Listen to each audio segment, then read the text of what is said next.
তো বুঝতে আসেনি না তুমি বাবা নিস না দেও না আপনি দেখুন খবর দেখুন আমি আইছি ফেহড়া আমি দোকান থেকে তুমি শোনো তুমি আমার সামনে সিগারেট আছে একটু বন্ধ করে আচ্ছা আমরা তোমার হারাত দিতে বলছিলাম আসসালামু আলাইকুম ওয়া রাহমাতুল্লাহি ওয়া বারাকাতুহু। একটা আপত্তিকর ভিডিও যে বিষয়ে আমরা সোশ্যাল মিডিয়ার মধ্যে পজিটিভ নেগেটিভ দুটো দিক দিয়ে আলোচনা হচ্ছে। এটা হচ্ছে আমাদের ছোট ভাই পীরজাদা সুজন শাহ সাইদিকে নিয়ে আপনারা যে ভিডিওটা দেখেছেন, অনেকে পক্ষে কথা বলছে, অনেকে বিপক্ষে কথা বলছে। সুজন শাহ সেটা লাইভ দিয়েছে, সে বলেছে যে বাতেল পন্থী তারা তাকে পরিকল্পিতভাবে অ্যাটাক করেছে এবং তার মান ক্ষুণ্ণ করার জন্য তার উপরে আক্রমণ করেছে, তার টাকা পয়সা ছিনিয়ে নিয়েছে এবং মোবাইলটা ফেরত দিয়ে দিয়েছে। আবার আমরা ভিডিওতে যে বিষয়গুলো নিয়ে আমাদের কাছে পাঠানো হচ্ছে যে হুজুর ভিডিওটা দেখেন বা ভিডিওটার মধ্যে কি হচ্ছে, কথাগুলো হচ্ছে, তো আমরা যেটা দেখলাম প্রথমত ভাবছি হয়তো কোনো হাইজাকার তাকে অ্যাটাক করেছে, তাকে ছিনতাইকারীরা ধরেছে, কিন্তু ছিনতাইকারীরা ধরলে তো ভিডিও করবে না, আবার বাতেলরা ধরলে ভিডিও করবে। এখন এই বিষয়গুলো নিয়ে খুবই একটা চিন্তার বিষয়। এখন কোনো বিষয়টাই আমরা পরিষ্কার হতে পারতেছি না। তো যারা ভিডিও লাইভ দিয়েছে তাদের আপত্তি হচ্ছে যে সুজন শাহ নেশাদ্রব্য অবস্থায় তার হাতে নাতে ধরা পড়েছে, এই সমস্ত কথাবার্তা তারা বলতেছে। আবার তারা বলতেছে যে পরিচয় নিয়েও বলতেছে যে অমুক অমুকের কথা বলছে, যে অমুকের আমরা চিনি, এই বিষয় নিয়ে আপনারা দেখেছেন ভিডিওটা।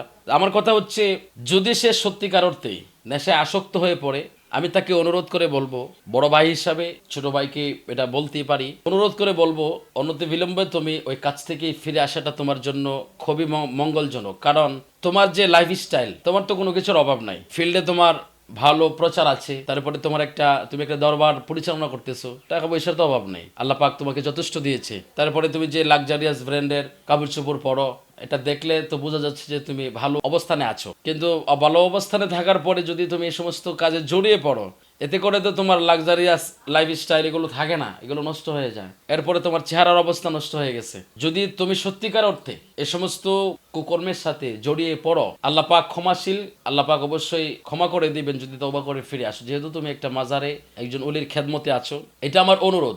আর যদি এটা সত্যিকার অর্থে সে অসুস্থতার কারণে, তার রিয়াজত সাধনার কারণে যদি সে তার চেহারার এরকম অবনতি হয়ে থাকে, তো সেটা তো আরেক বিষয়।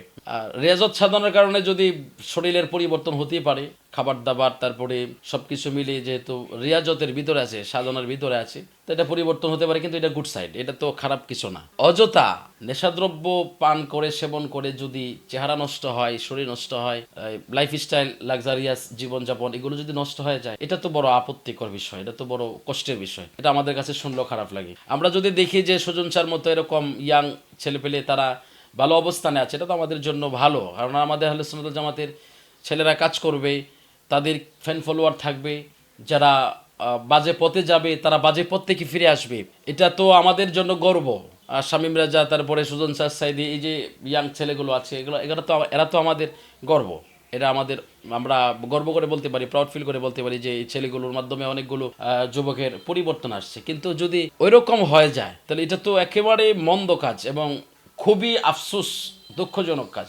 তবে আমি বলবো, যদি এটা কেউ পরিকল্পিতভাবে তাকে হেনস্থ করার জন্য যদি করে থাকে, তা অবশ্যই বিচার হবে। আর তাছাড়া সবচেয়ে বড় বিষয় হচ্ছে এটা আল্লামা তাহিরি সাহেবের এলাকা, উনি অবশ্যই এটা নজরে আনবেন। আর উনি যেটা নজরে নিয়ে আসেন ওইটা কিন্তু ছেড়ে দেন না, ওইটার শেষ দেখে ছাড়েন। যেমন কিছুদিন আগে আপনারা দেখেছেন যে শামীম রাজা এবং আব্দুর রহমান রিজভী সাহেবের বিষয়টা উনি মীমাংসা করে দিয়েছেন, তো এটাও মীমাংসা হয়ে যাবে ইনশাল্লাহ।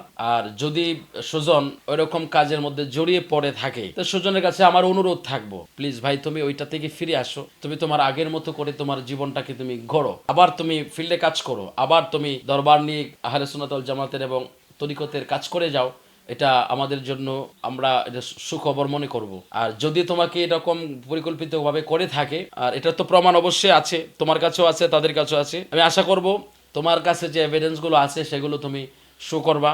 যেহেতু এটা পাবলিক প্লেসে চলে আসছে, মিডিয়ার মাধ্যমে চলে আসছে, এটা পাবলিশড হয়ে গেছে, এটা আমি অনুরোধ করব যে খুব দ্রুত তোমার কাছে যে এভিডেন্সগুলো আছে এগুলো তুমি শো করো, এটা তুমি লাইভে এসে এগুলো বলো। কারণ তোমার বিষয়টা কিন্তু তোমার মধ্যে থাকতেছে না, এটা পুরো আহলে সুন্নাত ওয়াল জামাতের উপরে কলঙ্ক চলে আসতেছে। তাই সুজনের কাছে আমার এটাই অনুরোধ থাকবে যে তোমার কাছে যে এভিডেন্সগুলো আছে এগুলো তুমি তাড়াতাড়ি দ্রুত লাইভে এসে এটা দেখাও, তাহলে এরা অবশ্যই আহলে সুন্নাত ওয়াল জামাতের যারা দায়িত্বশীল আছে ওনারা অবশ্যই নজরে আনবেন এবং এটা যা করার দরকার সেটা করবেন। আর বিশেষ করে তো পীর মুফতি আল্লামা গিয়াসউদ্দিন আত-তাহিরি সাহেব আছেন, উনি অবশ্যই এটাকে নজরে আনবেন।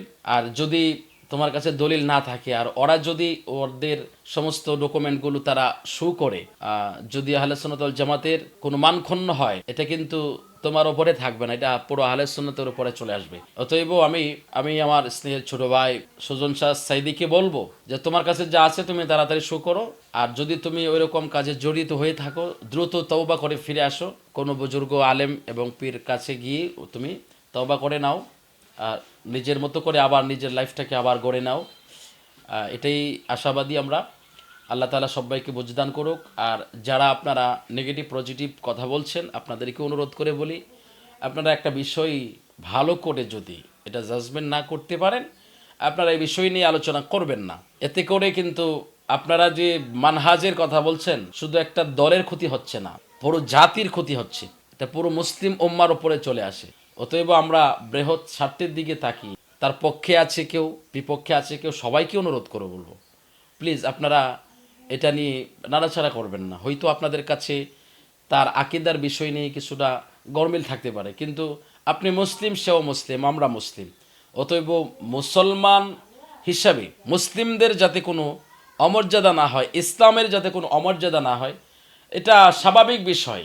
যেমন ভাই ভাইয়ের মধ্যে মতের অমিল থাকে, আর আপনারা তো একটা দলই সংগঠনই আছেন, একটা দলে আছেন, তো আপনারা আমাদের মধ্যে একটা একটা অমিল থাকতেই পারে। এই জন্য আমরা তো যে অমুসলিম হয়ে গেছি এমনটা তো না, আমরা তো মুসলিম।